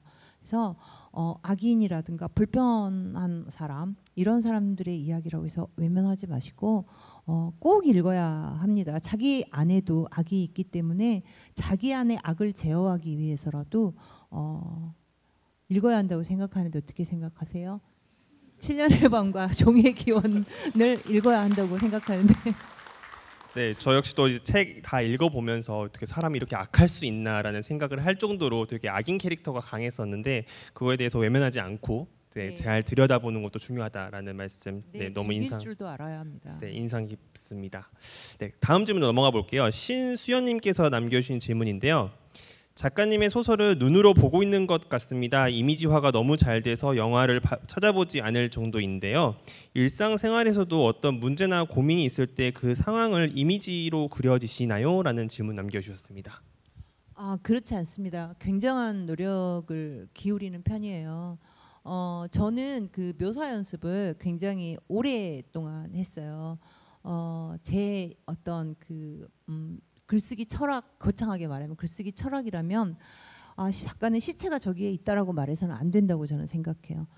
독자의 손에다가 독자의 품에다 시체를 갖다 안겨줘야 합니다. 시체의 무게, 시체의 살갗의 느낌, 뭐 시체의 냄새 이런 것들을 독자가 그냥 바로 이렇게 끌어안을 수 있도록 그렇게 만들어줘야 한다고 생각해요. 그게 물론 소설의 장르에 따라서 그게 필요한 경우도 있고 아닌 경우도 있어요. 소설은 저는 대체적으로 두 가지로 나뉜다고 생각을 하는데 생각을 하게 하는 소설이 있고 체험을 하게 하는 소설이 있어요. 생각을 하게 하는 소설은 우리의 지성의 호소를 합니다. 추리소설이라든가 어떤 철학적인 문제를 다룬 이런 소설들은 우리의 지성의 호소를 하기 때문에 굳이 그렇게 시각적으로나 어떻게 청각적으로 이렇게 리얼리티가 있는 이런 묘사가 굳이 그렇게 많이 필요 없을 수도 있어요. 하지만 체험을 하게 하는 소설은 이게 굉장히 생생해야 돼요. 독자를 일단 소설 작가가 만든 그 세계로 끌어들여 가지고 끝까지 같이 달리게 해야 되거든요. 그러려면은 오감에다가 폭탄을 터뜨려야 돼요. 그래서 인간은 시각의 동물이잖아요. 그래서 그 오감 중에서도 가장 시각의 어필을 하게 되는 거죠. 저는 이 시각의 어필하는 방법, 묘사 이런 것들을 연습을 습작할 때 꽤 오래 했었어요. 그러니까 뭐 제 침대 밑에서 바퀴벌레 한 마리가 이렇게 기어 나와서 장롱 밑으로 들어가는 이 과정에 대해서 A4 서너 장으로 쓰는 연습. 그러니까 이 바퀴벌레가 기어갈 때 창밖에서는 뭐 어떤 소리가 들리고 그때 태양은 어디쯤에 있었고 나는 무슨 생각을 하고 있었고 나는 뭔 자세로 누워 있었는데 바퀴벌레를 보니까 어떻게 보이더라라는 이 묘사가 A4 서너 장 정도로 이어지게 하다 보면은 이 세상에 못할 묘사가 없습니다. 그래서 묘사가 힘든 분들은 아주 작은 이야기를 이렇게 길게 묘사하는 연습을 한번 해보시기 바랍니다. 네, 작가님의 좋은 말씀 들었습니다.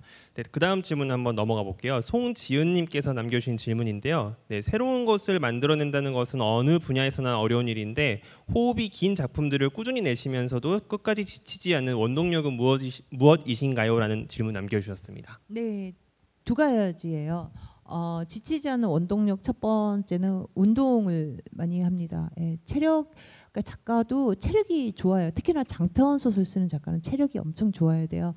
저 같은 경우는 아까 이제 제가 잠깐 말씀드렸는데 새벽에 3시에 일어나면 오전에 12시까지는 앞으로 나아가는 작업을 주로 해요. 그래서 이야기를 진행을 시키고 점심 먹고 나서 1시쯤부터 이제 오후 5시까지는 그걸 고칩니다. 그날 썼던 것을 고치는 작업을 해요. 그리고 5시가 되면은 운동을 하러 가요. 한 3시간씩 합니다.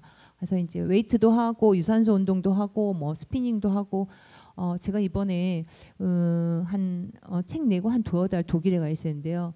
독일에서 어마무시한 운동을 해가지고 와서 보니까 어깨가 이렇게 벌크가 됐어요. 이렇게 바벨 메고 막 스텝 에어로빅을 하는 운동을 했거든요. 정말 독일 여자들 에너지 진짜 무섭습니다. 거기 이렇게 따라가느라고 그랬었는데 아무튼 그렇게 운동을 하고 돌아오면 온몸에 땅구멍이 다 열려 있잖아요. 온몸에 땅구멍이 다 열려 있는 상태에서 맥주에다가 소주를 조금 타가지고요. 조금이라는 것은 3분의 1입니다.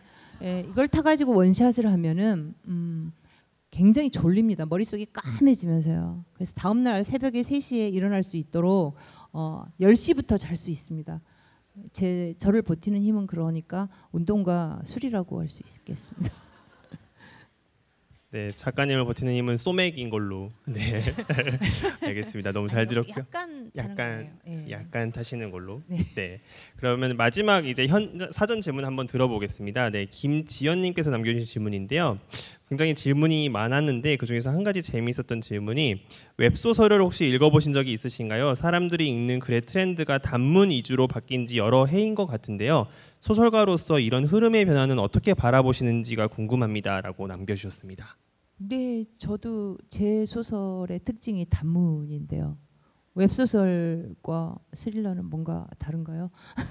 저도 단문을 씁니다. 단지 단문을 쓰려면은 약간 그 트레이닝이 필요해요. 단문이 한 단락이 길어지잖아요. 단문으로만. 그러면 이 문장이 굉장히 썩억썩하고 모래알처럼 막 흩어져요. 그래서 이걸 이어붙이기 위해서 접속사를 쓰잖아요. 그럼 문장이 지저분해져요. 단문이라는 것이 원래 간결하고 힘있게 치고 나가기 위해서 쓰는 건데 여기에 접속사 붙여버리면 힘이 쫙 빠지거든요. 그래서 트레이닝이 필요한 부분이 뭐냐면 문장과 문장 사이의 리듬을 살리는 이 트레이닝이 필요해요. 웃는 이가도 활용해야 되고 도치법도 활용해야 되고 앞에 말머리에 붙이는 어떤 추임새 같은 것도 활용해야 되고 이러면서 트레이닝을 해보면 같은 문장을 가지고 계속해서 만드는 트레이닝을 해보면 단문으로만 이루어진 어떤 단락들 이런 것들도 굉장히 재미나게 싹 읽힙니다. 랩을 하듯이. 그 정도로 하면은 뭐 좋다고 생각해요. 그래서 웹소설만 단문을 쓰는 게 아니고요. 저도 단문을 쓰고 있다고 주장하고 싶습니다. 네, 알겠습니다. 작가님께서도 단문을 쓰고 계시는 걸로. 네. 네, 지금까지 사전 질문 한번 들어봤고요. 네, 여러분들이 이제 들어오시면서 질문 보드에 남겨주신 의견들을 모아서 제가 대신해서 작가님께 질문을 한번 드려보도록 하겠습니다. 질문에 선정되신 분께는 작가님의 책 한 권과 Q&A 시간이 끝난 후에 진행될 예정인 사인회에 참여하실 수 있는 기회를 드리니까요. 선정되신 분께서는 뒤에 계신 스태프에게 안내를 받으시기 바랍니다. 그럼 작가님 먼저 되게 많은 질문이 들어와 있는데요. 이 중에서 혹시 작가님이 한번 꼭 정해 보시는 꼽아주시는 질문이 혹시 있을까요?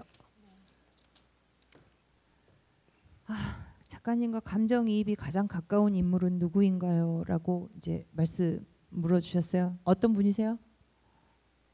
아, 예. 예, 악당입니다. 정말 어떻게 하면 더 악독하게 할 수 있을까? 그 마음속에 들어가면 가장 신나요. 제가 실생활에서 그런 짓을 하면 감옥에 가 있을 거예요. 근데 소설 속에서는 제 마음대로 할 수 있잖아요. 감옥에 안 가고. 그래서 현실에서 못하는 분풀이를 소설 속에서 하고 있습니다. 그래서 저는 오영재를 굉장히 사랑합니다. 네, 저도 한 가지 꼽아보겠습니다. 네, HSY128님 계신가요? 아, 네, 앞에 앉아 계시네요. 네, 작가님 20년간 다른 일을 하시다가 어떤 계기로 소설을 쓰게 되셨나요? 문장을 쓰실 때 받는 영감이 있으신지요? 웃음 있었습니다. 네, 네, 20년 아니고 14년. 예, 영감 없습니다. 영감님의 은혜는 한 번도 받아본 적이 없고요. 어느 날 이렇게 늘 레이더를 세우고 있어야 돼요. 세상 일에. 오늘은 어떤 일이 일어났나, 또 그 어떤 일이 내 이렇게 신경에 딱 걸리잖아요. 신경 레이더에. 그러면 이 일을 다각도로 분석해보고 이 이야기가 과연 세상에 나갔을 때 사람들이 읽을 가치가 있을까, 어떤 의미가 있을까, 이런 것들을 따져보고 있을 것 같다. 근데 나도 이 이야기를 보니까 막 가슴이 뛴다. 나 이 주인공 만들고 싶다. 이렇게 이 두 가지가 딱 맞아 떨어지면 그때 소설 작업에 돌입을 하는 거거든요. 그래서 어느 날 갑자기 하늘에서 영감이 떨어지는 일은 천재인 작가들에게만 통하는 걸로. 네. 답변이 되셨는지 모르겠네요. 네, 작가님 한 가지 질문 혹시 더 뽑아주실 수 있을까요? 질문을 너무 정성스럽게 다 적어주셔가지고 네, 고르기가 쉽지가 않네요. 네, 작가님 주변에 승환이라는 인물이 실제로 존재하는 것 같은데 어떤 분이신가요? 라고. 누구신가요? 아, 예. 예, 후배입니다. 제 주변에 있는 사람들 굉장히 조심해야 됩니다. 언제 끌고 들어올지 몰라요. 영화 감독이에요. 종애기원 만들고 있습니다. 지금 현재. 예. 네, 제가 이제 하나 더 한번 뽑아볼게요. 아, 네, 이거 질문 재밌어. 저도 궁금했던 거여가지고. 네, 네, BADA 4749님 혹시 어디 계신가요? 아, 네. 작가님 작품 중 가장 애착이 가는 인물은 누구인가요? 라는 질문 남겨주셨습니다. 네, 아까 말씀드린 대로 오영재도 굉장히 사랑하고 그렇지만 역시 찌질한 남자가 이상형이기 때문에 저는 내 심장을 쏴라의 이수명을 가장 사랑합니다. 예. 그 찌질한 머릿속이 다 제 머릿속에서 나왔다는 것입니다. 그럼 앞으로도 작품에 이런 찌질한 캐릭터가 계속 들어갈까요? 네, 예, 독자들이 꼴도 보기 싫다 할 때까지 계속해서 찌질한 캐릭터가 등장할 것 같습니다. 사람 누구나 다 찌질한 면이 있지 않나요? 저는 근데 그런 캐릭터가 왜 그렇게 사랑스러운지 모르겠어요. 안 그러세요? 네, 저도 사랑합니다. 다음 그죠? 작품에서도 네, 기대를 해보도록 하겠습니다. 작가님 마지막으로 한 가지 질문만 작가님께서 직접 픽 한번 부탁드리겠습니다.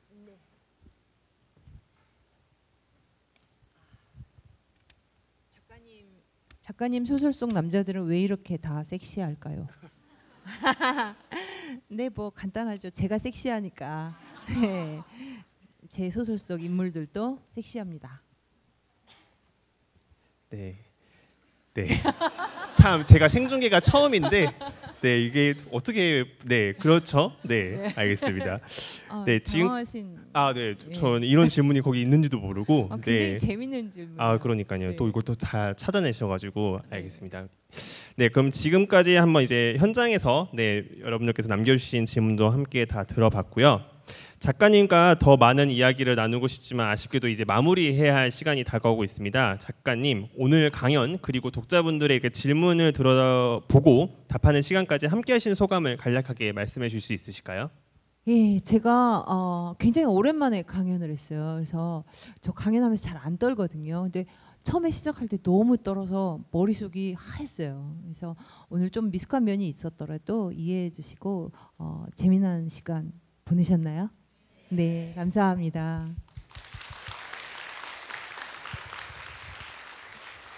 네, 오늘 이 자리가 정유정 작가님의 본심을 잘 알아볼 수 있는 좋은 시간이 되었을 것 같은데요. 네, 작가님의 강연에 이어 궁금한 점에 대해 이야기를 나누는 시간까지 보다 새롭고 솔직한 작가님의 이야기를 들어볼 수 있었던 시간이었던 것 같습니다. 네, 저 역시 오늘 사회를 맡으면서 이렇게 작가님과 그리고 여러분들 만나 함께 이야기를 나눌 수 있어서 너무 즐겁고 영광스러운 시간이었고요. 오늘 이 자리를 넘어서 앞으로도 책을 매개로 우리 사이의 소통이 더욱 활발해지길 바라봅니다. 오늘 정말 감명 깊고 따뜻한 이야기와 함께 소중한 시간을 내어주신 작가님께 감사를 드리며 마지막으로 작가님께 큰 박수 보내드리면서 인사드리도록 하겠습니다.